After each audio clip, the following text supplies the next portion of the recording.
Hello and welcome back to NoBS. Today we return to talking about one of the biggest movie-making companies in the world and possibly one of the biggest companies ever.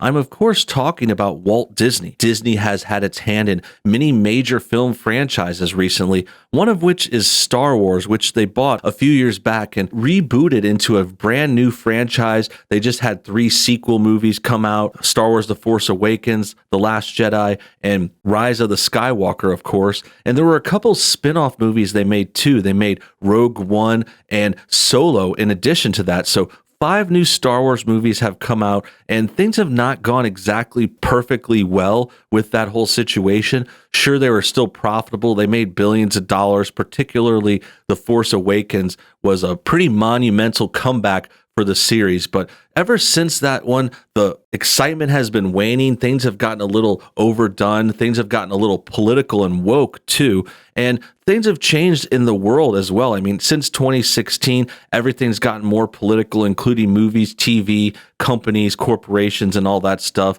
And that seems to be what's happening with Disney. All of their movies and their franchises, the Star Wars films, the Marvel comic book movies, their own movies, they're all infected with this SJW cancer. They love to try to push woke liberal politics as a way to make themselves feel better, make them think they're elitist and, holier than thou. But the truth is actually much more gray than that. There's actually a lot of dirt on Disney and a lot of bad skeletons in their closet. And today we're going to talk about one of those. We've talked about a few before. We talked about how they've sided with bad countries like China over America, who they bash as racist, when China is this authoritarian communist nation who takes whole races and interns them in camps. But that's besides the point. Today we're talking about Star Wars more, and we're talking about an actor named John Boyega. As you could see by this tweet and article, it says, Star Wars actor John Boyega says Disney sidelines actors of color. And I would say he has a pretty strong claim for that.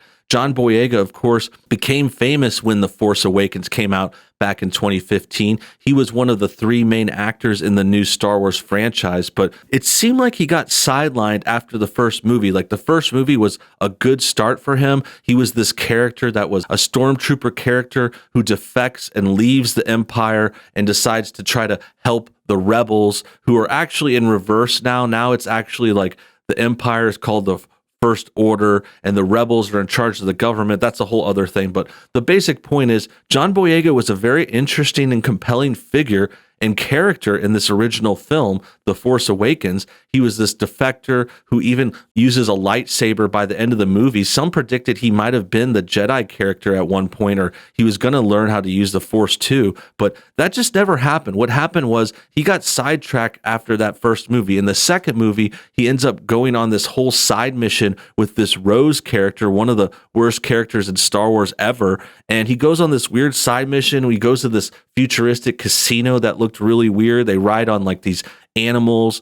Lots of strange stuff happened to him. And then by the third movie in this new trilogy, he was basically non-existent. I don't even remember where he was. I need to watch that Rise of Skywalker again. It was so bad, it's hard to even go back to. But essentially, yeah, he was sidetracked again. He didn't have much to do. He didn't end up having a character arc very much at all. Like he was supposed to be like a Jedi or fall in love with Rey or do something cool like him on his own, but it just ended up coming to nothing. And I think he's been frustrated ever since that happened. He was promised the world and not given very much at all. And that's why John Boyega has been speaking out ever since those movies were over. I think he realized that Star Wars is over for him. He probably doesn't want to go back. And yeah, I mean, some people say he should be grateful. I understand that. He should be happy to be working and making lots of money. But at the same time, I could see why he wants to call Disney out, because keep in mind, remember the intro to this video and all the other Disney videos we've made, like they want to seem woke and like anti-racist. They're like this liberal company who pretends they love the minorities and all that stuff. But at the same time, they don't practice what they preach, and they sideline characters like this and do just bad kind of race baity things with their minority characters. Another little thing that comes to mind before we get to this article is it reminds me of how they took John Boyega actually off the original Star Wars poster. Like they took it off the poster in China because they just didn't think it would sell as well. So they basically were like removing the black character to appease China and try to make money. And it just goes to show they have no convictions. They're just pretending to care about woke stuff and minorities. And in actuality, they don't care as much as they pretend. That's just a ploy to look woke and sell more tickets. This article says, again, Star Wars actor says Disney sidelines actors of color. Let's read on. John Boyega is accusing Disney of failing to develop complex minority characters in the Star Wars film trilogy, which ended last year. The actor told GQ that the entertainment giant did not know what to do with the roles played by him and other non-white actors in The Rise of Skywalker. Boyega played Finn, a character that wielded a lightsaber in the first film and was then edged to the sidelines. That's pretty much what I said earlier. What I would say to Disney is do not bring out a black character, market them to be much more important in the franchise than they are, and then have them pushed to the side, he told the magazine. It's not good, I'll say it straight up. The film was an amazing opportunity as well as a stepping stone, acknowledges the actor who appears in Star Wars Episode 7, 8, and 9 as a runaway stormtrooper and key member of the rebel force known as the Resistance. The movie's maker also didn't know how to handle Kelly Marie Tran's character Rose, according to Boyega, who suggested that Naomi Ackie, the black British actress who played Jannah, and Guatemalan-born Oscar Isaac, who played Poe, were similarly marginalized. The storylines in the film played out differently for the characters played by white actors, said Boyega, who has been involved in the Black Lives Matter movement. So this is an interesting term because I remember talking about Boyega. He's very woke himself too. He's not exactly my favorite because of that, but he's a fine dude. He's making a great point. We want to back him up for calling out Disney. And I also see this as a way of saying, hey, Disney is reaping what they sow. They're getting what they deserve here because they're asking to look woke. They want to act like they're all cool with minorities, but then when they're not, they deserve to get called out for it, especially when they fake it and hype up this black character just because he's black. Like they should at least try to write it well. And then for them to backtrack and take him off the poster and sideline him in future sequels, like it's definitely not a good look. And I could see why this guy would speak out because he's a BLM kind of activist type person too. Boyega did these weird protests where he was screaming and acting like he was oppressed. I mean, this guy is privileged more than any of us. This is a rich, pampered Hollywood actor. But the point is, yeah, this is Disney getting their comeuppance, getting what they deserve because they pretend to be woke, but they're really not. And they're also playing with fire here. They're playing with these woke activist actors. And it's not surprising that they're turning on them. The left tends to eat their own. That's another problem with their side. They don't have any kind of loyalty, and they're just so vicious and ready to call everyone out. They call themselves out and kind of destroy their own kind of process. You guys knew what to do with Daisy Ridley. You knew what to do with Adam Driver. You knew what to do with these other people, he told GQ. They gave all the nuance to Adam Driver, all the nuance to Daisy Ridley. Let's be honest. Daisy knows this. Adam knows this. Everyone knows. I'm not exposing anything, he added. Disney did not respond to a request for comment. So that makes sense. I can see why he's upset, and I can see why people are trying to call out Disney for this. They deserve it.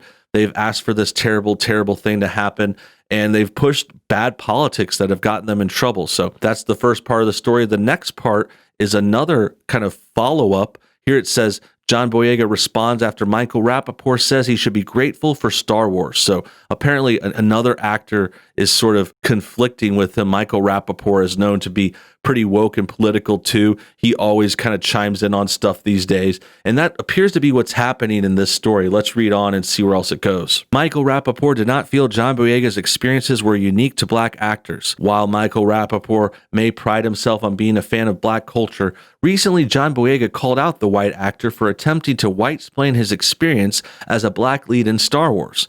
In a recent interview with British GQ, Boyega revealed that he didn't feel that Disney knew what to do with him as a black actor within Star Wars, the franchise. You get yourself involved in projects and you're not necessarily going to like everything, but what I would say to Disney is not to bring a black character, market them as such, and this is the quote from before. This is all the stuff we talked about in the last article. Let's get to the Michael Rappaport section. Here's the tweet. He says, "Yo, my man, you have done so much in a short period of time. Congrats. But you ain't the first actor to have an unnuanced character in a Star Wars movie. Benicio del Toro. Welcome to show business. Stuff doesn't always go your way." Did you read the article? Thanks for the additional name to my list, though. So he mentions another actor who kind of got sidetrack. Benicio del Toro was in, I believe, The Last Jedi, the middle movie, and he like was the guy who kind of double crosses the Boyega character. But the point is, this is Rappaport, and like they said, he's white splaining, and I don't really agree with that comment. Like, I don't think race should have to do with that. Like, I don't like any kind of white splaining, mansplaining kind of comments like that. Those are just leftist buzzwords. But the point is,